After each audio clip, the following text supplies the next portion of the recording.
Buenas noches con todos. Yo soy la doctora Lía Ciso, médico radiólogo y soy integrante del Comité de Educación Médica Continua. Y estaré con ustedes este martes y el próximo. Y como saben, este curso está enfocado en el mundo de la radiología. Es en realidad un curso que ya lleva 2 martes previos y está conformado entonces por 4 sesiones. Es importante saberlo porque toda esta asistencia a los 4 cursos es lo que nos va a permitir, junto con otros requisitos, obtener el puntaje de SIGCR. Esta parte del SIGCR la voy a estar explicando con mayor precisión al finalizar la presentación, pero es para que quede aclarado lo importante que es su asistencia. Y el día de hoy vamos a desarrollar el tercer tema. Este tercer tema tiene que ver con la patología traumática. Vamos a aprender a reconocer alteraciones postraumáticas, tanto encefálicas, fracturas y colecciones.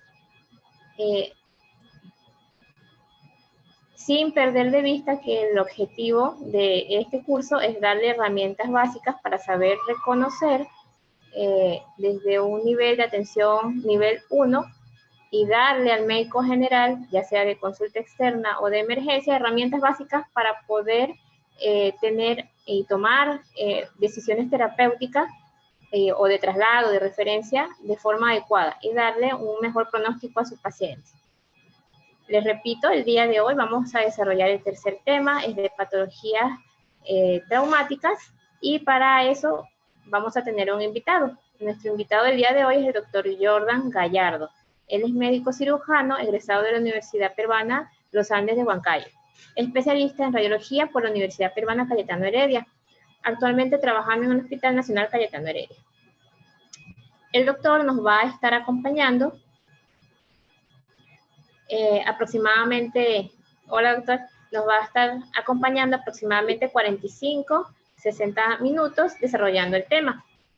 Y es importante que durante ese lapso de tiempo vayan escribiendo las dudas, preguntas, pero van a ser respondidas al finalizar la presentación del doctor. Y bueno, sin más preámbulos, bienvenido doctor Jordan. Comenzamos la presentación. Buenas noches, doctora. Buenas noches, doctora. Y buenas noches. Y bueno, se quedó tener el tema de traumática con Gallardo. Y se entrecorta un poco, doctor. Sería bueno que hablar un poco pausado para poder compensar o ver el tema de la señal de internet, ¿no? Creo que hablando un poco pausado y un poco con volumen un poco más alto, pues lo compensamos. Y a ver, doctora, ahora. Ya, a ver. Ya. Entonces, como índice para llevar ese tema, objetivos, la introducción, la presentación del TEC, utilización de las imágenes, la utilidad pronóstica de los mismos y el tipo de lesiones, hallazgos en imágenes, posiblemente la conclusión y la bibliografía que usé. Como objetivos tenemos que saber primero qué estudios radiológicos son los más útiles tanto a nivel inicial como controles posteriores en el traumatismo cefalocraneano. Reconocer, ¿no?, qué patologías son las que vamos a encontrar comúnmente en este ámbito, y también reconocer cómo se van a manifestar a nivel radiológico, a nivel imagenológico. Y en qué manera la utilidad de estos hallazgos nos van a ayudar en el pronóstico, morbilidad, mortalidad e incluso manejo, ¿no?, del paciente. Como una pequeña introducción, recordar, ¿no?, que el TEC es una lesión física que va a afectar el parénquima cerebral o producida por un traumatismo, un evento traumático a nivel del encéfalo, en el cual puede o no haber una alteración, ¿no?, en el funcionamiento de este mismo tejido cerebral. Es un problema de salud pública importante y más o menos con una incidencia global de 69 millones de casos anuales que ha ido incrementando en los últimos 25, 28 años. Y las imágenes, la parte de radiología juega un papel importante, ¿no? Para tomar decisiones, dar diagnósticos y dar terapéutica, ¿no?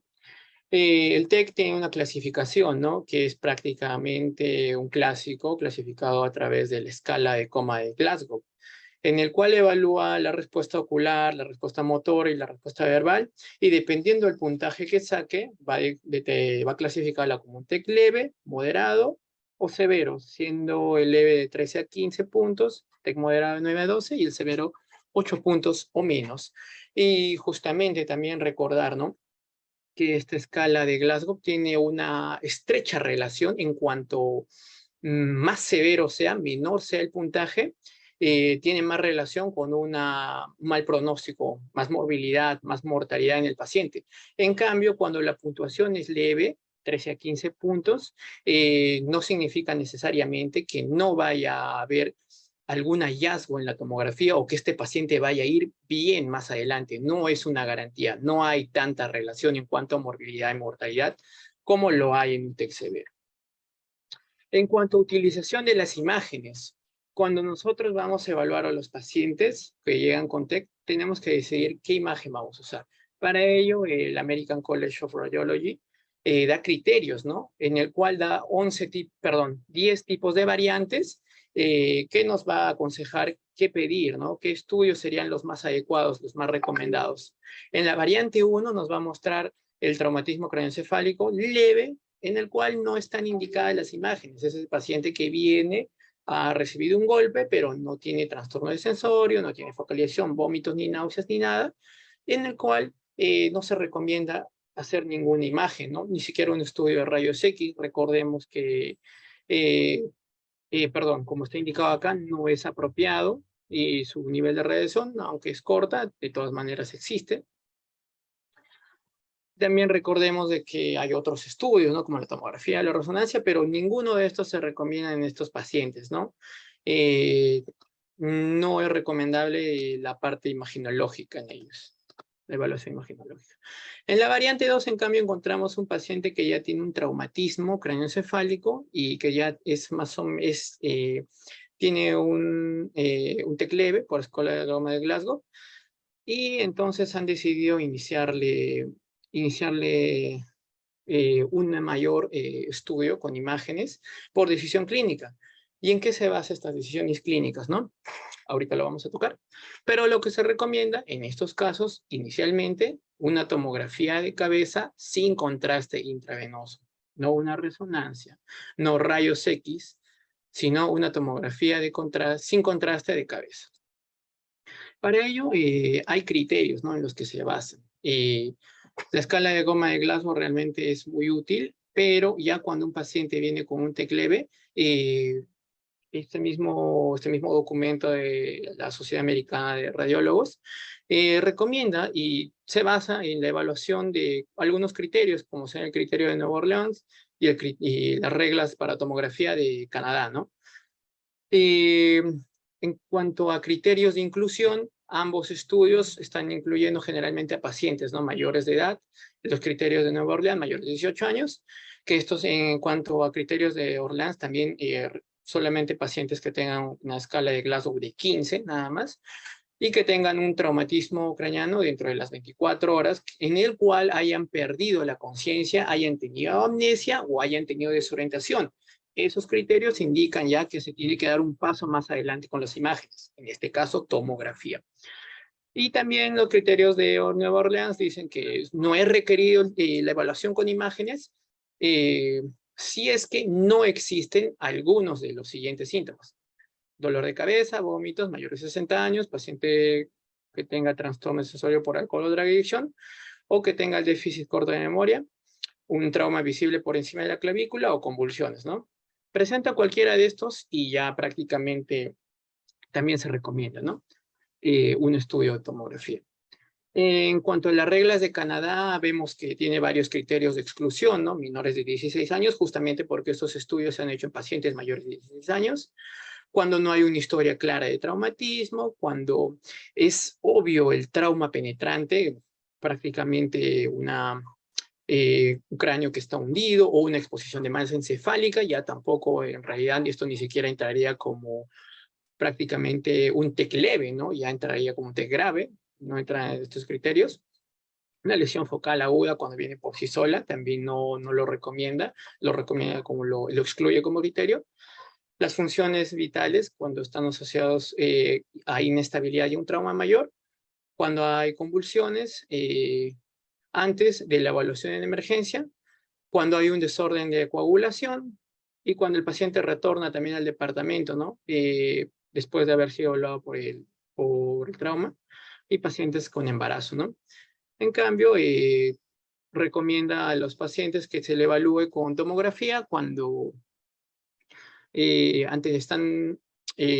cuando no cumplen estos criterios, ¿no? Que estén con una escala de Glasgow menor de 15 alrededor de 2 horas, cuando sospechan de fractura depresiva, cualquier tipo de fractura a nivel basilar también prácticamente es ya, uno piensa que es un TEC más severo, ¿no?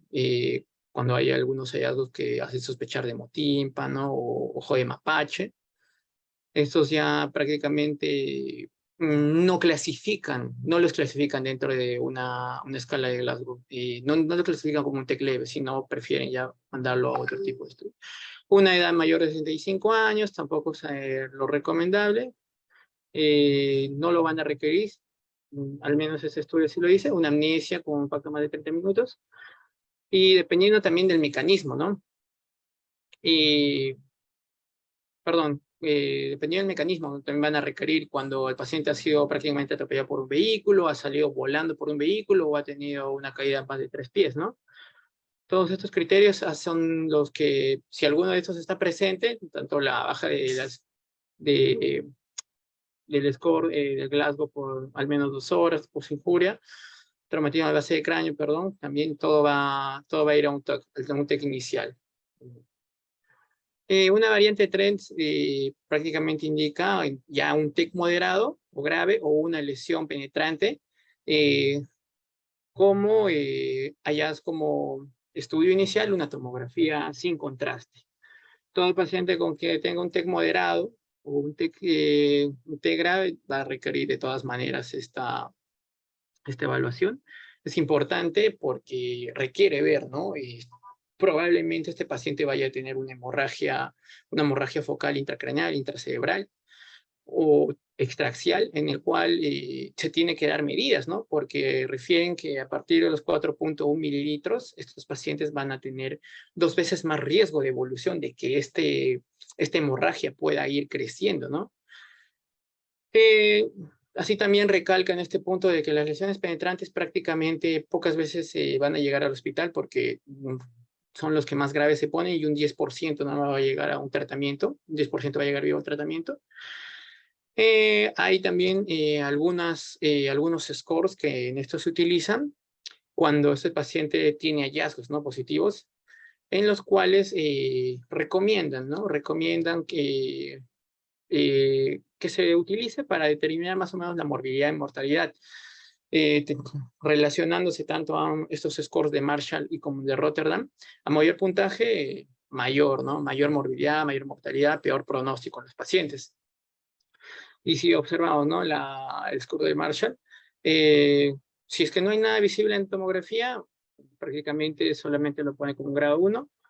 Si es que las cisternas están intactas, quiere decir que no están comprimidas, pero la línea media tiene una desviación, pero no menor de 5 milímetros, o no hay ningún tipo de lesión intracraneana, y ninguna lesión de tipo intracraneana o que no tenga más de 25 centímetros cúbicos, también lo clasifica como un grado 2, un grado 2. Y así, ¿no? Mientras más desviada esté la línea media y mayor sea el volumen, el pronóstico va empeorando, ¿no?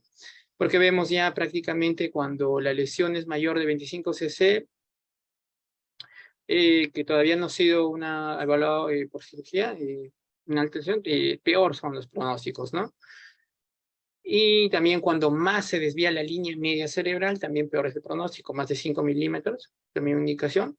Y en el score de Rotterdam, no solo toman en cuenta la desviación de la línea media, ¿no? Y también que esas hemorragias que pueden encontrarse, sino las hemorragias, toman en cuenta las hemorragias subaracnoideas, que no lo toman en cuenta el score de Marshall, ¿no? Pero estos scores prácticamente solo nos van a dar mortalidad y morbilidad y los pronósticos, ¿no? Cómo viene el paciente. En cambio, el mismo Colegio Americano de Radiología está planteando un nuevo sistema, la cual es la Neuroimaging Radiology Interpretation System, la NIRIS, en la cual no solo va a dar pronósticos, sino da tratamientos, ¿no? Vemos acá que va del 0 al 4, y en el cual el 4 prácticamente habla de un riesgo de muerte, en el nivel 0, en el cual se puede dar de alta a este paciente, a pesar de que ha tenido un TEC moderado, un TEC severo. Recomiendo un seguimiento, ¿no? Con neuroimágenes ya cuando hay una fractura o un hematoma extraxial o parenquimal, o una contusión que tenga menos de 0.5 cc. Si es que es mayor de 0.5 cc, ya plantea, ¿no?, una admisión en unidad de cuidados intensivos y lo clasifica como un IRIS grado 2. Lo mismo si es que hay hemorragia ventricular, también IRIS grado 2. Y así, muchos otros parámetros, como también el desplazamiento de la línea media, o también si es que existe algún tipo de hidrocefalia, ¿no? Hidrocéfalus. Posteriormente, en la variante 4, habla ya de pacientes que tienen un TEC agudo con un examen neurológico en el cual no ha habido cambios, ¿no? Sin alteraciones iniciales tampoco en el estudio de tomografía que se le ha hecho al principio o en el estudio imaginológico que ha tenido.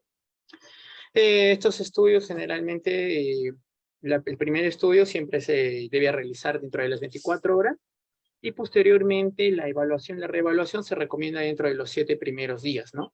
Después del accidente. Va a evaluar al paciente, va a ver cómo está, y si es que realmente no hay mayor alteración, recomienda, si es que es necesario, algún tipo de seguimiento, ¿no? Cuando el paciente persiste con una escala de Glasgow menor de 15, ¿no? Durante 24 horas después de la observación. En esos casos, recomiendan proseguir con una resonancia o con una tomografía. Vamos a hablar más adelante cuáles son las sensibilidades para cada uno, cuáles son las mejores. Ya en la variante 5 encontramos un traumatismo craneoencefálico agudo con exámenes neurológicos que no tienen cambios y hallazgos positivos en las imágenes, ¿no? Quiere decir que este paciente probablemente ha llegado al servicio de emergencia, pero tiene una escala de 15 y permanece con 15, pero tiene tal vez una fractura, tal vez tiene una hemorragia, una contusión, un hematoma subdural, y refieren, ¿no?, que necesita una reevaluación a corto plazo, recomendado sobre todo con tomografía y como segunda opción con resonancia magnética, ¿no? También lo mismo, ¿no? Hay que tener en cuenta que la primera evaluación de estas imágenes es a las 24 horas cuando ingresa el paciente, y la reevaluación se recomienda a los 7 días, ¿no? Para ver cómo va a ir avanzando.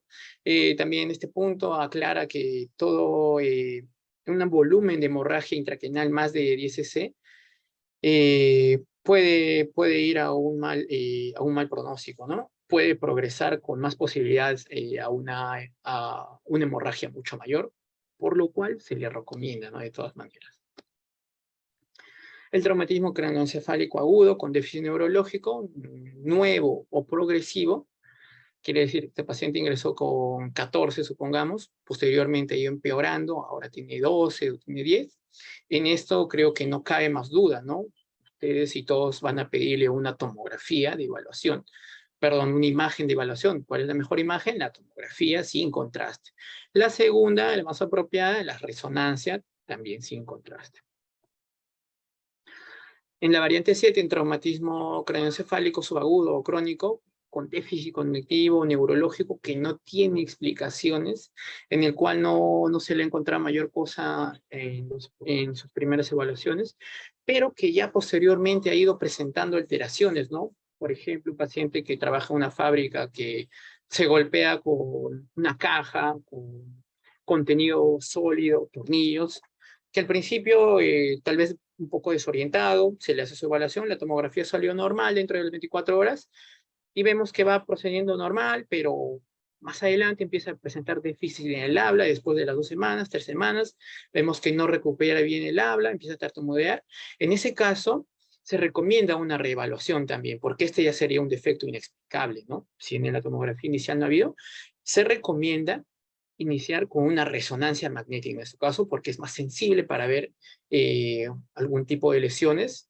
Vamos adelantándolo, sobre todo las lesiones axonales difusas, ¿no? Que en la tomografía generalmente o no se van a poder diferenciar muy bien. En la variante 8 ya también habla con un TEC de sospecha de lesión arterial intracraneal debido a factores clínicos, factores de riesgos, de sospecha, ¿no? Cuando hay sospecha de una lesión a nivel vascular, lo recomendable, la angiotem de cerebro con contraste, no solamente de cerebro, sino de cuello. La segunda, la arteriografía cervicovertebral, que en realidad la arteriografía es el gol estándar para esto, pero es un estudio invasivo. La tomografía no es tan invasiva, un angiotem, por eso también es parte recomendado, ¿no? En esto, la resonancia en sus diferentes modalidades, ¿no? Una angioresonancia con contraste intravenoso, una angioresonancia sin contraste intravenoso, que también tiene esas bondades, es tanta la tecnología que no necesita contraste para evaluar, y también una angioresonancia sin contraste, que también puede ayudar, ¿no? Con contraste, sin contraste, o con contraste, y bueno, también una tomografía de cerebro con contraste podría ayudar. En cuanto a cómo definir que este paciente realmente puede tener una lesión vascular en este TEC, este mismo paper que el American College of Radiology nos recomienda, ¿no? Que utilicemos la asociación de los criterios de la Asociación Oriental para la Cirugía Trauma, ¿no? En el cual nos da niveles de recomendación, no tiene ninguna recomendación para nivel 1, ya recomendaciones de nivel 2 para adelante sí tiene, ¿no? O perdón, para abajo, recomendando que los pacientes con cualquier anormalidad neurológica que no se explica una lesión diagnóstica evaluada por las imágenes deben ser ya sospechosos para un trauma vascular. Paciente que ha empeorado, que no se encuentra nada en su tomografía, entre comillas, que no se encuentra nada en la resonancia, se recomienda comenzar un estudio de vasos con una angio-CT, ¿no? Con una angiotomografía. Y los pacientes con un trauma cerrado que presentan epístasis de una fuente arterial sospechosa, ¿no? Una epístasis prominente que no para nada, también recomiendan evaluarlo o evaluar vasos con un angiotema en este caso, ¿no? Lo que se tiene más a mano. Ya como nivel 3, habla de que los pacientes asintomáticos con traumatismo craneoencefálico cerrado significativo, en el cual tienen ciertos criterios, ¿no? Como escala de Glasgow menos de 8, una fractura del hueso petroso que ha sido identificada obviamente en el estudio imagenológico inicial, una lesión axonal difusa también relacionada con trauma vascular, fractura de la columna cervical, particularmente aquellas entre la C1 y 3 y la C3, sobre todo a través del foramen por donde pasan los vasos, ¿no? El foramen transverso, donde pasan las grandes arterias. Una fractura de la columna cervical con una subluxación o componente rotacional también, o unas fracturas faciales del L4-2 o L4-3, recomienda también evaluar, ¿no? Un angiotem para verlo. Los pacientes pediátricos no son tomados en cuenta en estos criterios porque justamente esos estudios no se han hecho en ellos. Ya para un evento traumático craneoencefálico severo con sospecha de lesión venosa intracraneal también, ¿no? Hay algunas cosas que nos hacen pensar, ¿no? Sobre todo pacientes que han tenido traumatismo adyacente a los senos venosos, a los grandes senos venosos. En esto se recomienda que se vea bien, ¿no? La tomografía inicial, en la cual se ve fractura de hueso, justamente que esté tal vez interrumpiendo o esté pasando a través del seno venoso transverso o el seno venoso sagital, ¿no?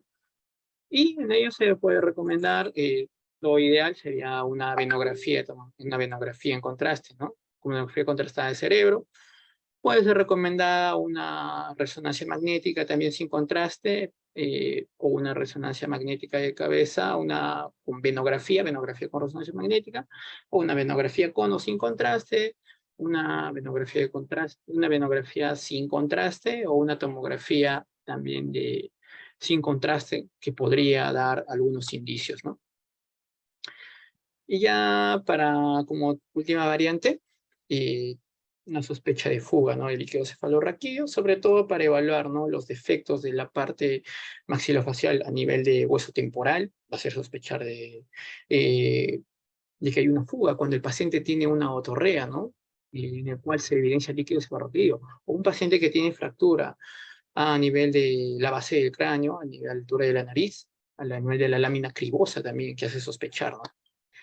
Lo ideal en ello es una maxilofacial sin contraste, tomografía de cabeza sin contraste también ayuda, una tomografía temporal, de hueso temporal sin contraste, una resonancia también obviamente sin contraste, y ya un poco estudios más especializados como la cisternografía de cabeza o la cisternografía también a través de otros estudios, ¿no? Entonces la utilización de las imágenes, como hemos oído, la más utilizada y la más básica es la tomografía. ¿Por qué? Porque es la que en realidad está más accesible en nuestro medio, ¿no? Es más fácil, entre comillas, encontrar un tomógrafo al lado que encontrar un resonador. Y segundo, para evaluar en resonancia un paciente se necesita realmente que el paciente colabore, ¿no? Esté quieto, que pueda colaborar y no se esté moviendo, porque si no, realmente el estudio va a salir algo limitado.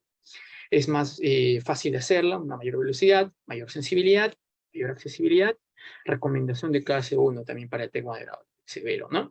Y recordar que cuando nosotros vamos a evaluar una tomografía, ver, ¿no? En qué niveles y anchos de ventana tenemos que ver lo que queremos encontrar. Si queremos ver fractura, un nivel y ancho de ventana para huesos, ¿no? Como se ve en esta imagen, ¿no?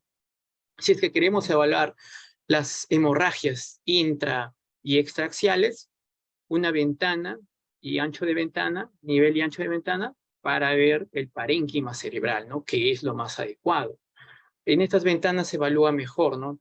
Tanto las fracturas, la ventana ósea para la fractura y la ventana para parénquima cerebral para evaluar el mismo compromiso siendo redundante el cerebro, ¿no? Sus colecciones extraxiales, como en esta se empieza a ver, ¿no? La colección extraxial que nos da un biconvexa, en el cual nos hace sospechar de un hematoma epidural, ¿no? Y también lo que vemos acá, ¿no? Lo que estoy señalando en rojo, ya pequeñas contusiones hemorrágicas, ¿no? A nivel del lóbulo temporal, justamente adyacente donde hay una fractura también.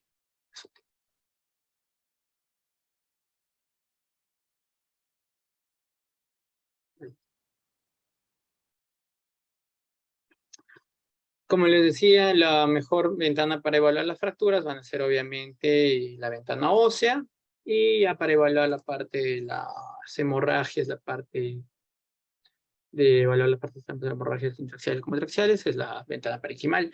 Y también nos va a ayudar bastante, ¿no? Lo que llega a ser el volumen rendering, muchas veces utilizado. Está, mira, pues, lo que se señala acá, ¿no? El volumen rendering, el cual es una reconstrucción, en la cual se ve en 3 dimensiones, evalúa mucho mejor, ¿no? La fractura que está viéndose. Y complementada obviamente, ¿no? con la evaluación en sus cortes axiales y sus reconstrucciones sagitales y coronales para evidenciar, ¿no? el nivel de sangrado. Todo. También más de los mismos para evaluar tanto las hemorragias. Y vamos viendo. La resonancia magnética también útil, ¿no? Para evaluar. Lo malo es que este estudio no está al alcance de todos, ¿no? No se encuentra realmente fácilmente, todos los hospitales no lo tienen. Tampoco lo tienen todas las clínicas en realidad, y recomiendan, ¿no? que para una evaluación con resonancia magnética se pida las secuencias básicas, ¿no? Que son la T1, la que señalo acá, la T2,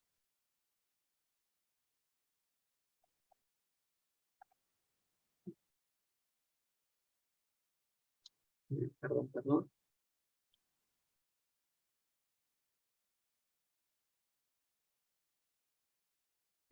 También lo que pide evaluar la FLAIR.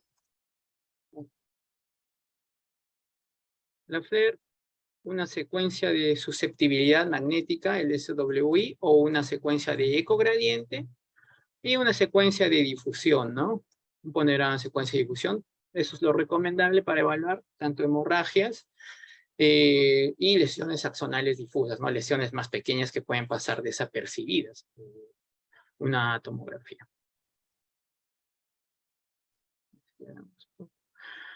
En cuanto a cuánto usar el contraste, ¿no? Ya hemos dado unos parámetros, ¿no? Hemos dado unos alcances en cuanto a las 9 variantes, cuando se sospecha una lesión de base de cráneo que está atravesando justamente lo que llega a ser el forámenes por donde pasan los vasos carotídeos, fractura del canal carotídeo, ¿no? Sobre todo. También cuando se fracturan las vértebras, ¿no? Y a nivel entre C1 y 2, los forámenes transversos, pero también cuando hay hemorragias intracraneales atípicas para un trauma. En esta tomografía que se ve prácticamente como todos los senos las cisternas perimesencefálicas están con contenido hemorrágico, ¿no? Una hemorragia subdural atípica. Esto te va a hacer sospechar de que el paciente tal vez ha tenido un aneurisma roto, incluso en un contexto de un trauma, se tiene que sospechar primero un aneurisma roto y recomendar una angiotomografía para evaluar, ¿no? También cuando es tan aislada, ¿no? Esa hemorragia en la cisura de Silvio, que se ve por acá, también tiene que hacer sospechar, ¿no? De que puede haber por ahí algún tipo de aneurisma roto, y también, ¿no? Una hemorragia aislada a nivel de la parte de la cisura interhemisférica, la parte anterior, ¿no? No se tiene que hacer para hacer sospechar de otras cosas como malformaciones vasculares. También recomiendan, cuando se sospecha de un vasoespasmo postraumático, se recomienda, ¿no? En el cual, como se señala acá en esta imagen, las flechitas señalan que hay una pérdida, ¿no? Una disminución en el calibre de la arteria cerebral media, que en el contexto clínico adecuado se puede relacionar, ¿no? Con un vasoespasmo postraumático, y obviamente, ¿no? Un trauma penetrante que justamente atraviesa la parte de los senos venosos, la parte de la carotida, la base del cráneo, todo eso, ¿no? Nos hacen sospechar de que puede haber una lesión vascular. Bueno, les había mencionado que hay una integridad pronóstica, ya mencionando Marshall, Score, también Helsinki o Estocolmo, en el cual no evalúan todos los hallazgos, tanto el desplazamiento de la línea media, el volumen de la hemorragia, tanto sea intraxial como extraxial, siendo casi siempre relacionándose con un desplazamiento de línea media más de 5, un peor pronóstico, un volumen de hemorragia más de 25, un peor pronóstico, coincidiendo, ¿no? Tanto el Marshall y Rotterdam y Helsinki incluso, ¿no? En el cual en peores pronósticos cuando esos pacientes sobrepasan estos parámetros, ¿no?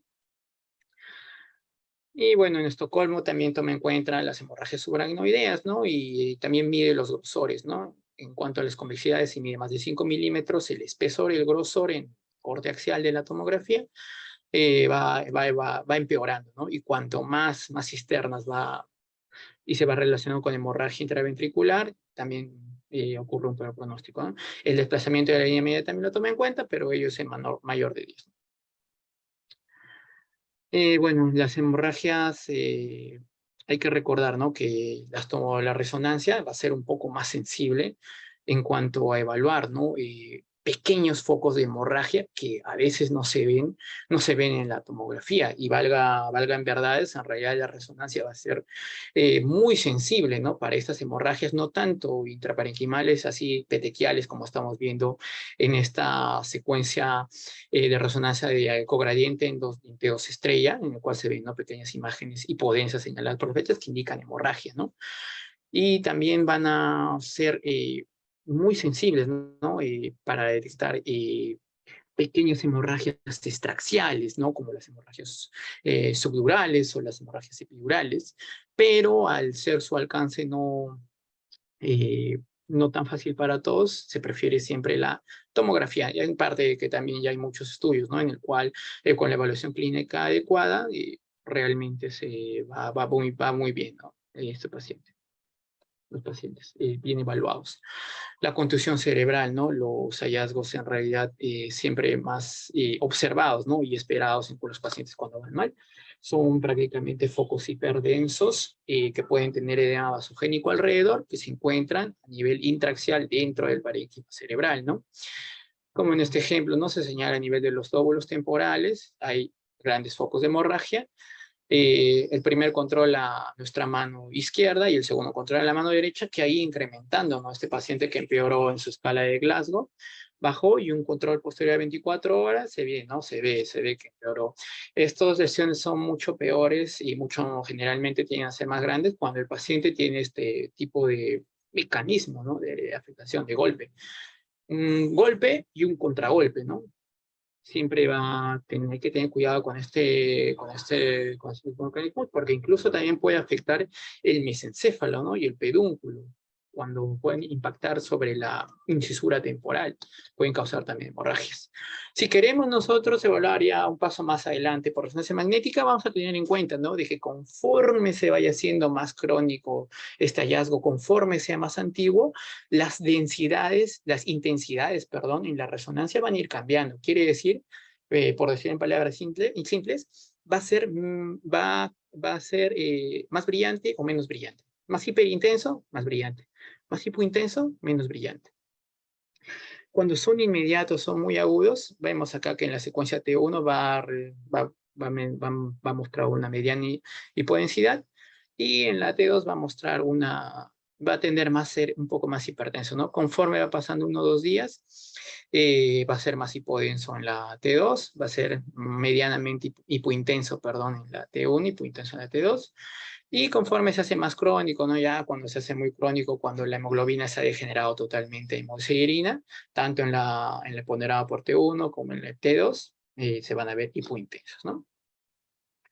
Entonces, ¿no? Vemos acá que tanto en la T2, desde la izquierda para la derecha, la T2, la del medio a la FLAIR, y la T2 con ecogradiente, T2 estrella, vemos, ¿no? Una hemorragia hiperintensa, ¿no? Que se ve hiperintensa tanto en la T2 como en la FLAIR, y en la T1, como es hemorragia, perdón, en la T2 ecogradiente, en la T2 estrella, se va a ver como pequeños focos hipodensos, que son los característicos, perdón, hipointensos, ¿no? Como áreas más negras, puntiformes, que van confluyendo, que en la resonancia magnética son signos de hemorragia, un pequeño edema, ¿no? Acá en esta imagen pertenece a un paciente de 48 años, ¿no? Un varón que ha tenido un accidente de trauma, traumatismo cefalocraniano con un Glasgow de 15, pero en el cual a larga data empezó a presentar una midriasis, ¿no? Una midriasis popular que no resolvía justamente del lado derecho, y entonces decide hacer una resonancia magnética. Y en la FLAIR, en la imagen, la FLAIR en la reconstrucción digital, se evidencia, ¿no? Que hay un área hiperintensa justamente en la parte de lo que llega a ser el pedúnculo, en la parte de atrás del pedúnculo cerebeloso. Y en la flecha curva le señala lo que es el nacimiento, ¿no? Del nervio, de hipertensidad en el nervio oculomotor, lo cual no es normal en esta secuencia. Y posteriormente se evidencia que este paciente tiene en las demás imágenes potenciadas por difusión, se ve un pequeño foco hiperintenso, y ya posteriormente en la susceptibilidad magnética se ve ese foco hiperintenso que es un foco hipointenso, ¿no? Entonces nos señala hemorragia, ¿no? Nos señala que este paciente ha tenido un tipo de contusión, ¿no? Y también lesión a nivel de su nervio oculomotor, por lo cual está persistiendo con su midriasis, ¿no? Para calcular el volumen, utilizamos una fórmula que es de fácil acceso, ¿no? Prácticamente tu diámetro longitudinal más grande, o le haces un perpendicular a línea B, para también un diámetro perpendicular a tu diámetro longitudinal más grande, a tu diámetro mayor, y posteriormente esto lo vas a multiplicar, ¿no? Por en cuántos cortes se están viendo esta hemorragia, ¿no? Si comienzas desde el corte 2, ¿hasta qué corte? Hasta el corte 10, más o menos son como 9, 8 cortes. Lo multiplicas 9 cortes por 0.5, ¿no? Si es que todo está expresado en centímetros, ¿no? Y habla, 0.5 prácticamente es el espesor de grosor, ¿no? El grosor de corte que ha tenido el tomógrafo. Si el grosor del tomógrafo tiene pues, 0.1 milímetros, es por 0.1 milímetros. Si el grosor del corte es de 1 centímetro, por 1 centímetro. Va a depender también de qué tipo de tomógrafo estén usando, y así de esa manera se puede calcular, ¿no? Más o menos A por B por C, entre 2, un volumen aproximado de lo que llega a ser, ¿no? La hemorragia. En equipos más avanzados o los que tengan ya más familiaridad con software como el Radiant o Osiris, pueden utilizar, ¿no? Eh, en ese software o también en el mismo software de las computadoras que vienen con esos tomógrafos, calcular el volumen automáticamente, ¿no? Que es un poco más fiable y hay menos variabilidad en el observador, ¿no?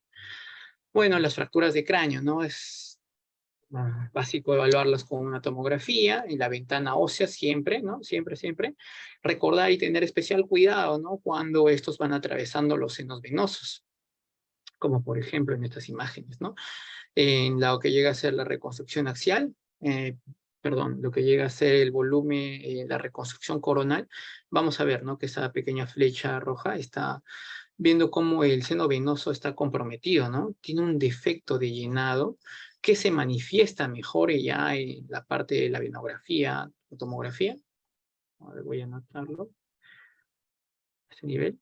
Justamente, ¿no? Donde a la altura donde había el traumatismo, y esto nos hace complementar, nos hace sospechar que este paciente tiene un trombo, ¿no? Un trombo a este nivel, porque debería de pintarse en la venografía. El trombo que se ve más hiperintenso en una tomografía sin contraste, que se ve con defecto de llenado en una venografía contrastada.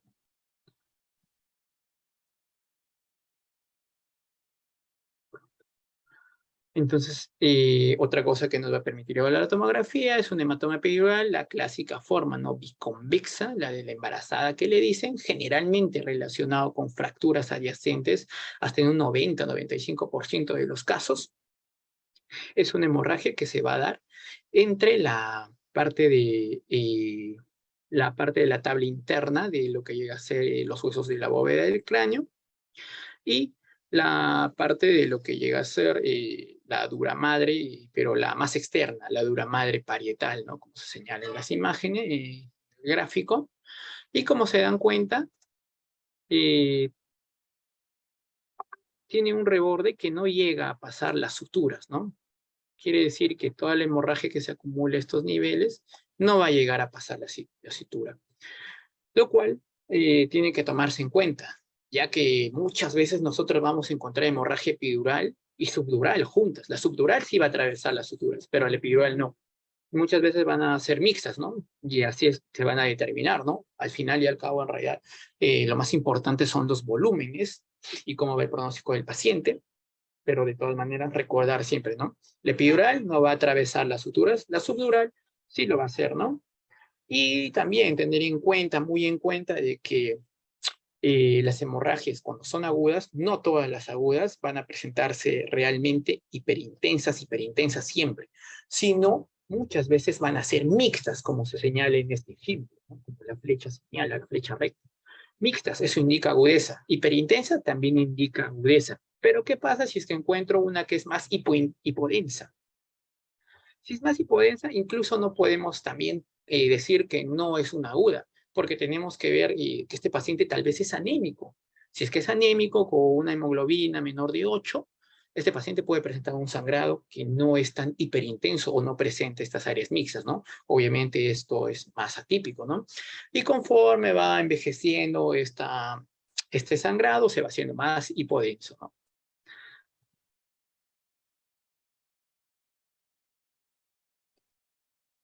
También puede relacionarse no solamente con fracturas, sino también con hemorragias subdurales, ¿no? Como se señala la flecha curva, subaracnoideas, perdón, hemorragias subaracnoideas.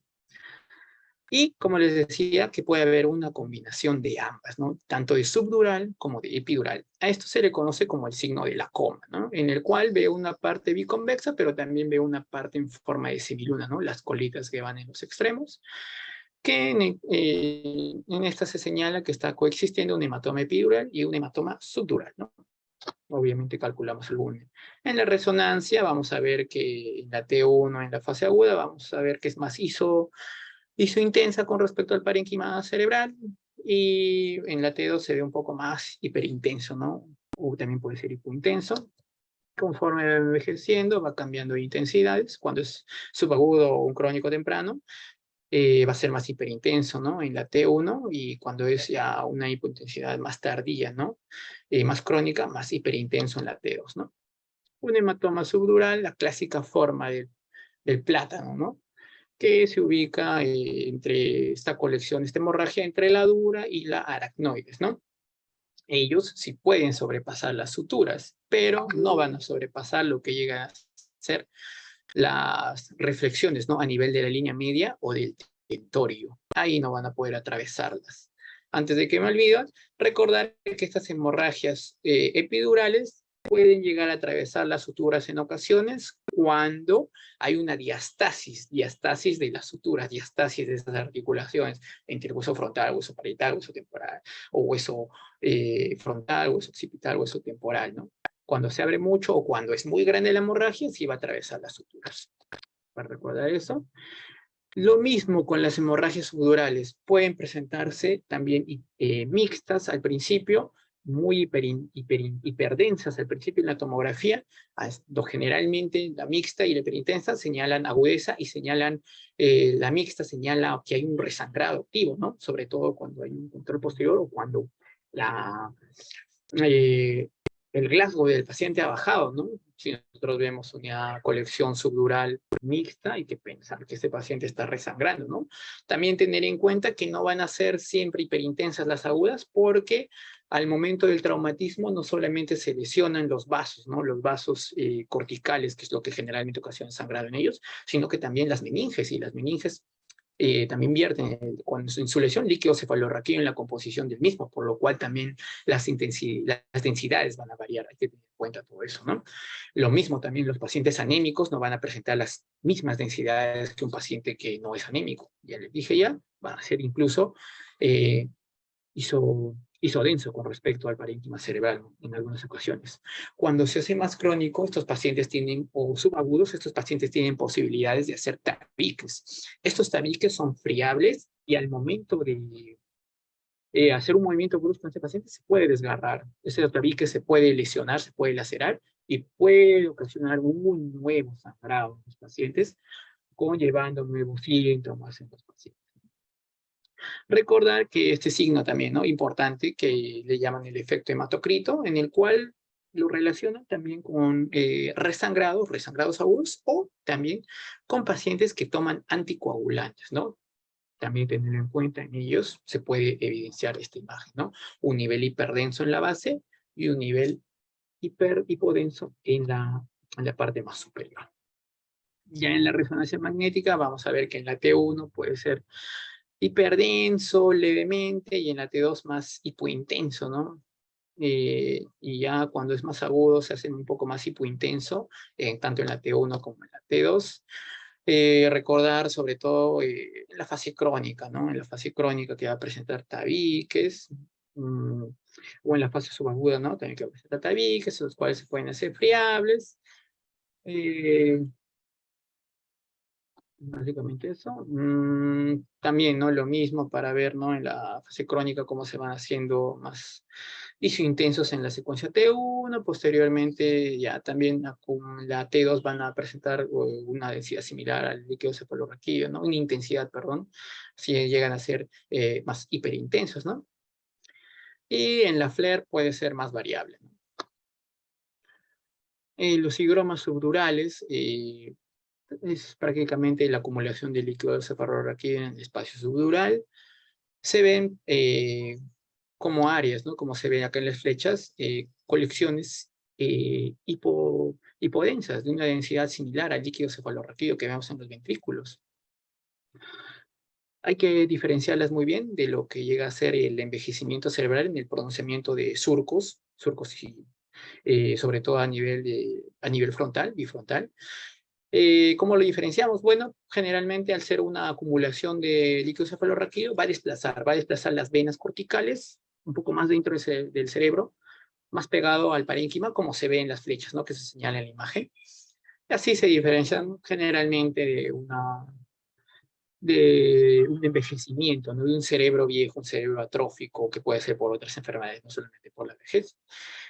Y podría también representar en realidad, ¿no? Una hemorragia crónica, una hemorragia subdural crónica, en la cual una resonancia ahí entraría a tallar para ayudar a diferenciarlos, ¿no? En las cuales, ¿no? El líquido cefalorraquídeo se va a parecer mucho tanto al líquido, al higroma subdural, tanto en las resonancias magnéticas, en intensidades van a ser intensos, en la secuencia T1, T2, en la FLAIR tal vez va a haber unas variaciones, pero las hemorragias subdurales crónicas van a depender, ¿no? De la degradación de la hemoglobina, como ya hemos visto al principio, van a ir variando, ¿no? En esta tomografía y resonancia, ¿no? Se evidencia justamente cómo se desplazan los vasos cerca de la corteza cerebral, lo que llegan a ser los higromas, ¿no? Los higromas subdurales hipodensos, como tiene que ser. Y ya en la secuencia FLAIR, ¿no? Que en este paciente señalan las flechas, ¿no? Se llega a ver cómo existen esas colecciones que son hipointensas, un poco tal vez menos hipointensa del lado derecho, pero que al fin es una colección de líquido cefalorraquídeo, un higroma subdural, ¿no? En ambos hemisferios celulares. Bueno, una hemorragia subaracnoidea traumática también evaluada, ¿no? Al principio siempre por una tomografía, prácticamente su nombre lo dice, es en el espacio subaracnoideo, dibuja los surcos, entonces, ¿no? Dibuja esas fisuras, las dibuja de sangre, ¿no? Y entonces se ven como áreas hiperintensas, ¿no? En el espacio subaracnoideo, que pueden ser evidenciadas con tomografía muy bien, ¿no? Vemos, ¿no? Cómo se van dibujando, los surcos se van ocupando por material hiperdenso, perdón, y ya en la resonancia, obviamente, la resonancia va a entrar a tallar mejor, ¿no? Una secuencia llamada la secuencia se había mencionado, que es la de cogradiente o también la secuencia de susceptibilidad magnética, ¿no?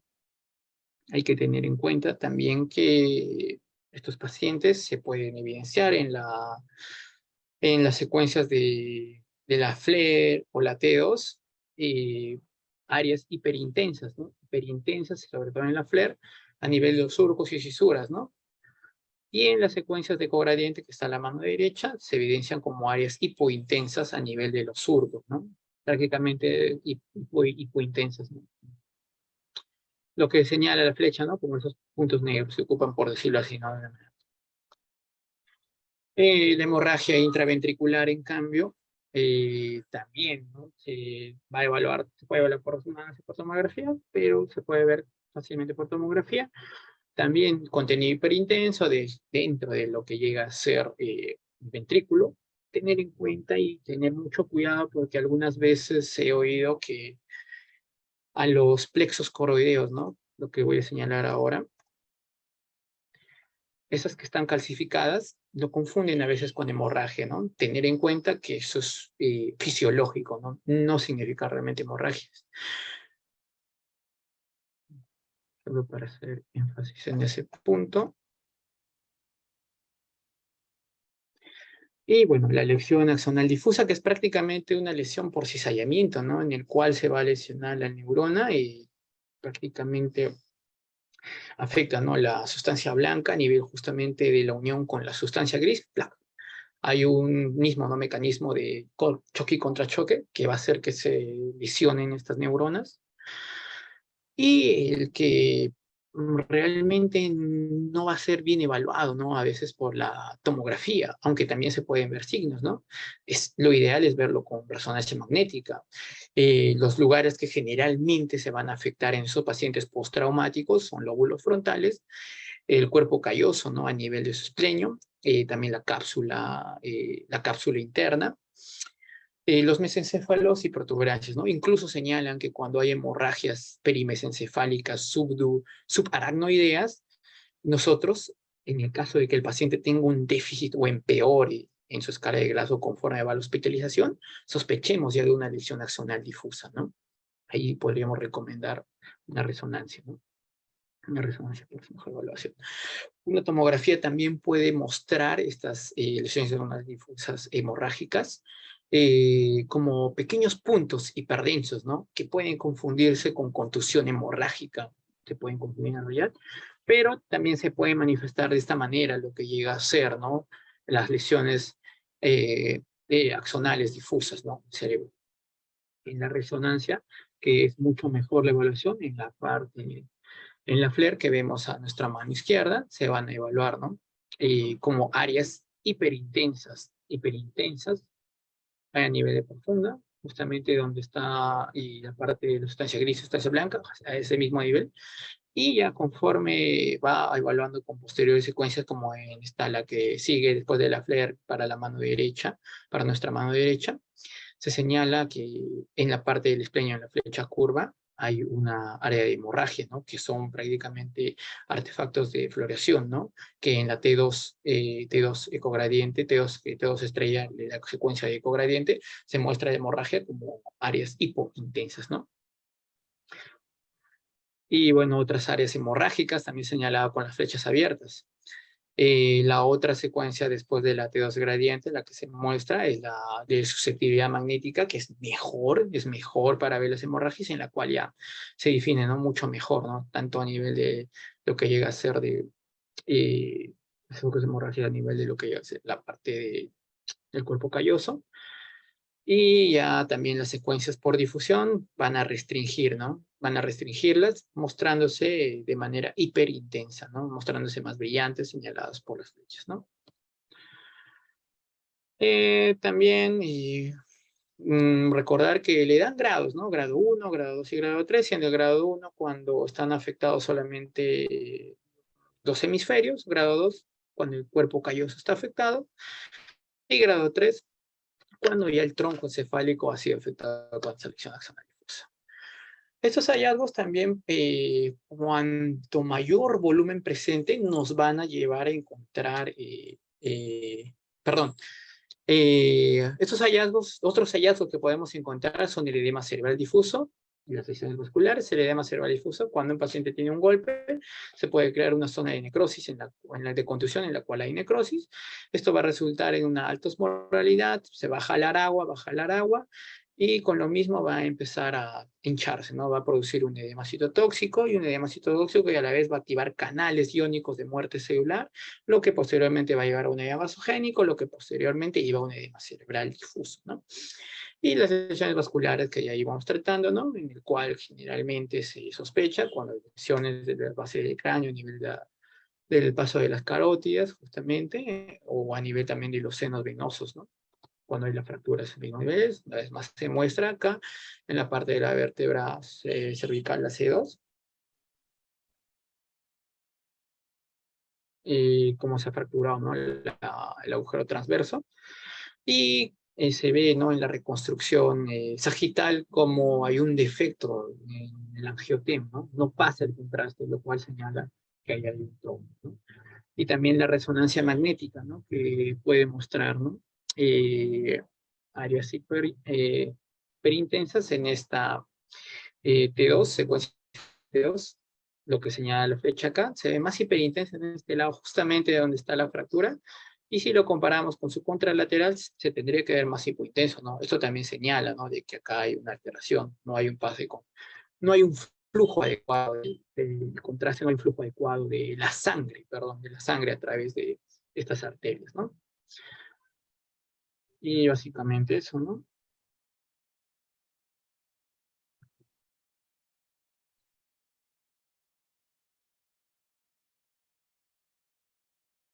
Cada vez, ¿no? Que haya un caso de fractura, ¿no? A nivel de lo que llega a ser el canal carotidio, tener en cuenta, ¿no? También a nivel de los esfenoides, también a nivel de base cráneo, tener en cuenta que puede haber alteraciones, ¿no? Como en este caso, este paciente que presentó una fístula carotidia venosa, ¿no? En la cual se evidencia, ¿no? Que hay claramente fracturas, ¿no? A nivel del techo orbitario, tanto de la derecha como de la izquierda, y también de los esfenoides, ¿no? Y se ve, ¿no? Como acá. Y posteriormente se recomienda una angiografía y muestra realces pronunciados, ¿no? Del componente venoso del lado izquierdo. No se ve en la contralateral, justamente en la fase en la cual tendríamos que ver solamente arterias, se ve la vena el componente venoso de lo que va a llegar al globo ocular de este lado. En la contralateral no se ve, lo que hay sospecha, ¿no? Nos ayuda, nos enseña, nos hace sospechar Y posteriormente se hace un estudio ya de mayor complejidad, ¿no? Que esta es una sustracción digital, en la cual, un angiograma por sustracción digital, en la cual no se ve que tanto hay una comunicación entre la carótida interna y los senos cavernosos, ¿no? Que se pueden crear fístulas también, ¿no? Bueno, acá sí. En cuanto a mayor volumen, mayor masa de esta hemorragia o mayor edema, ya, puede ocasionarse hernias, ¿no? Que también son importantes evaluar. Y hay varios tipos de hernias, las subfalcinas, las extraxiales, las laterales, las centrales, las hernias amigdalinas y también las hernias descendentes y ascendentes, ¿no? Vamos a tocar a continuación rápidamente la hernia subfalcina, en la cual va a dar hallazgos sospechosos cuando la línea media, perdón, cuando la línea, claro, la línea media se va a desviar, nosotros lo medimos a nivel del pedículo, justo eh, a nivel del pedículo, a nivel de los agujeros de Monroe, es lo recomendable. Trazamos más o menos dónde tendría que estar la línea media, la más anterior, la más posterior. Agarramos el pedículo, lo medimos en la tomografía y vemos cuánto desplazado está. Ya sabemos ya que más de 5 milímetros va a ir clasificándolos como un peor pronóstico, pero es mucho peor cuando es más de 15 milímetros. La mortalidad es mucho más alta. Y se define realmente como como realmente como una hernia subfalcina, ¿no? Cuando la circunvolución cingulada de acá va a desplazarse por dentro de lo que es la línea media, ¿no? Generalmente va a pasar esto a nivel anterior, porque esa es la más flexible. A nivel posterior es muy raro que ocurra.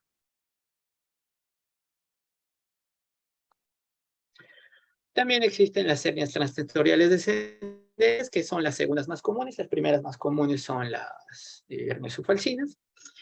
Y a su vez, esa transtentorial descendente se clasifica en una lateral y una central. Y la lateral en una anterior y una posterior.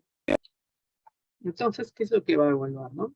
La lateral va a evaluar cómo el lóbulo temporal en su parte anterior, a nivel del uncus, va a herniarse a través de la cisterna crural. Y en cuanto a la posterior, también habla de una herniación, pero a nivel del giro hipocampal. Quiere decir que el lóbulo temporal a nivel anterior se va a tener que, si queremos hablar de una hernia transtentorial descendente, va a tener que bajar el componente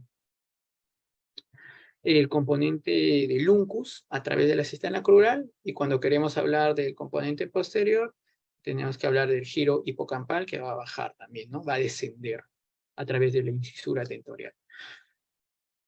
Entonces vamos a ver primero la parte lateral, ¿no? La parte lateral anterior nos dice que también en la tomografía hay algunos signos iniciales, ¿no? Nótese que las cisternas supracelares en la parte derecha,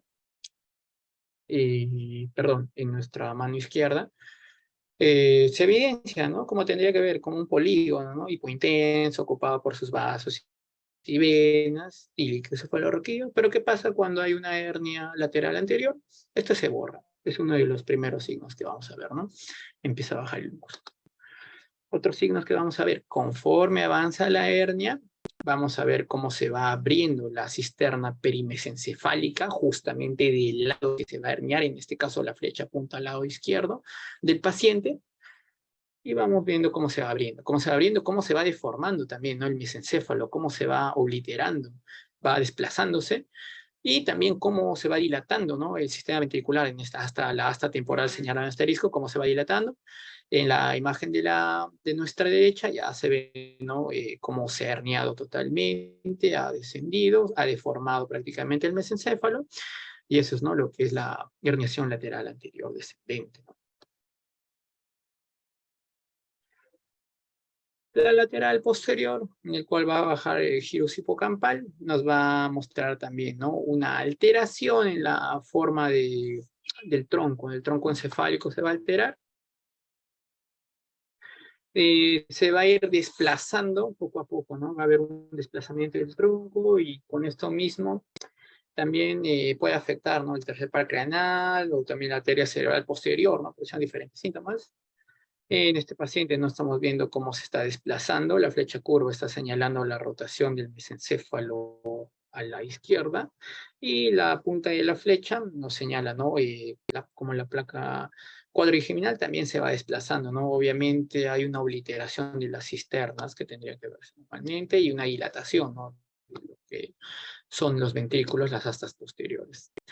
Y bueno, ya cuando es una hernia central es una baja, ¿no? Del mesencéfalo a través del foramen tentorial, ¿no? Se enclava el paciente, baja todo el mesencéfalo, se ven también, ¿no? Se van a borrar, como se señala en el círculo, se van a borrar lo que llega a ser las cisternas, ¿no? Las cisternas perimesencefálicas. Y prácticamente eso es lo que se tiene que encontrar. Hay una señal más. Ya. Interesantes hallazgos para las hernias transtentoriales ascendentes, que son un poco más raros en los casos de traumatismos, porque se dan en realidad cuando hay grandes masas en lo que llega a ser el cerebelo, ¿no? En la fosa craneana posterior. Generalmente no se ven, pero si algún día lo ven, van a ver que hay una alteración, ¿no? A nivel de lo que llega a ser la parte del tronco, la parte de la protuberancia, parte del tronco mesencefálico, van a empezar se obturan obviamente las cisternas perimesencefálicas y este mismo mesencéfalo se comprime tanto que empieza a tener la forma de un trompo, ¿no? Y lo cual lo caracteriza bastante, ¿no? Bueno, también la obliteración de la cisterna cuadrigeminal, como se ve la parte normal, ¿no? Señalada, se ve anaranjado, normalmente tiene que presentarse. Ya también la hernia midgalina, ya vamos a acabar ya, partes finales ya, la hernia midgalina, cuyo un descenso mayor a 5 también es un mal pronóstico, mal indicativo. Una hernia transcraneal cuando sale, ¿no? La masa encefálica a través de lo que llega a ser cuando el paciente ya sufre una craneotomía, que también puede indicar mal pronóstico. Bueno, esto ya prácticamente es un poco más también cuando nosotros encontramos hernias, qué clínicas podemos encontrar, ¿no? Que hay ventriculomegalia, desplazamiento, que puede haber, si hay una hernia subfalcina, la arteria cerebral anterior se puede presentar el infarto. Cuando también hay una hernia asimétrica, ¿no? En la cual descendente de tipo transtentorial, que puede haber alteraciones o infartos en la irrigación de lo que llega a ser la arteria cerebral anterior, con afección del tercer par craneal, con paresia ipsilateral también, del mismo tercer par craneal, ¿no? Y básicamente, ¿no? También lo que se señala ahí. Y ya como para terminar, como conclusiones, recordar, ¿no? Que el Colegio Americano de Radiología proporciona criterios adecuados distribuidos en 10 variantes para nosotros elegir de manera adecuada cómo vamos a abordar inicialmente al paciente, cómo vamos a controlarlo, ¿no? Que es lo que recomendamos también, si es que peor. Las principales patologías traumáticas intracraneales encontradas, contusión hemorrágica, generalmente hematomas tanto subdurales como epidurales, los higromas subdurales, hemorragias subaracnoideas, edema, lesiones accionales, y las hernias cerebrales que son prácticamente una variante dependiendo del volumen, ¿no? De la hemorragia. Hay criterios, las imágenes, en los cuales nos van a ayudar, ¿no? Tanto se utilizan Marshall, Rotterdam, NIRIS, etcétera, entre todos Helsinki también, en los cuales nos van a ayudar a determinar tanto pronóstico, morbilidad, mortalidad e incluso tratamiento, la NIRIS, ¿no? En este caso. Esta es prácticamente en biología, y en realidad son más, pero esos son los tres principales que recomendaría si ustedes tienen más interés en leer, y eso sería todo de mi parte. Gracias.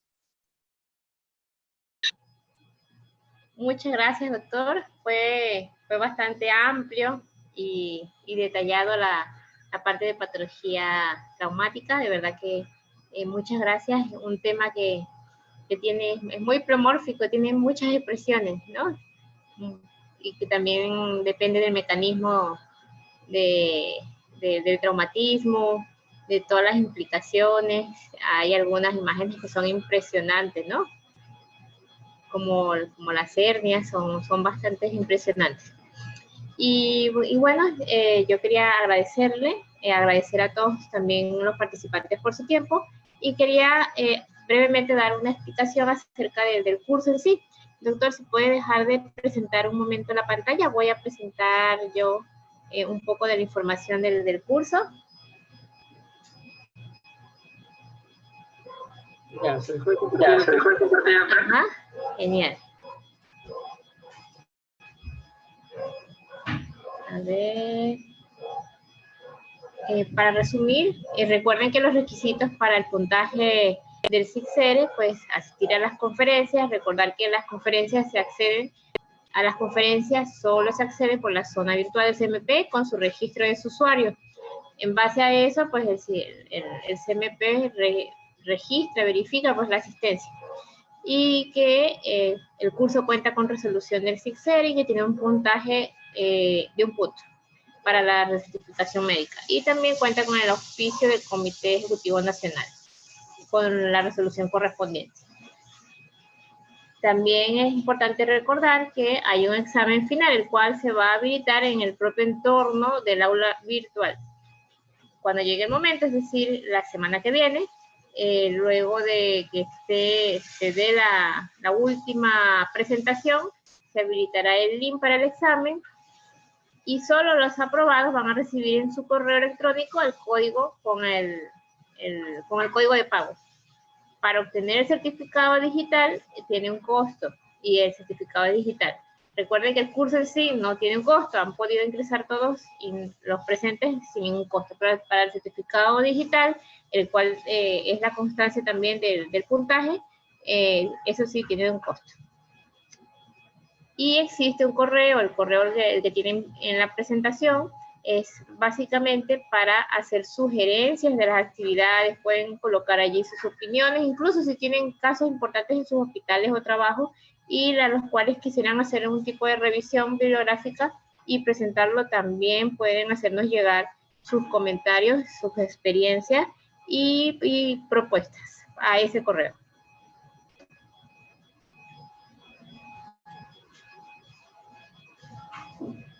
Básicamente eso. Muchas gracias, doctor. Muchas gracias a los asistentes. Vi en el chat que no habían preguntas, pero de todas maneras en el correo también pueden dejar algún comentario o sugerencia. Y ya en el transcurso de la semana, pues también va a estar guardado la presentación en su correspondiente ubicación en el aula virtual. Muchas gracias. Gracias, doctora. Gracias, doctora. Gracias por su tiempo. Chao.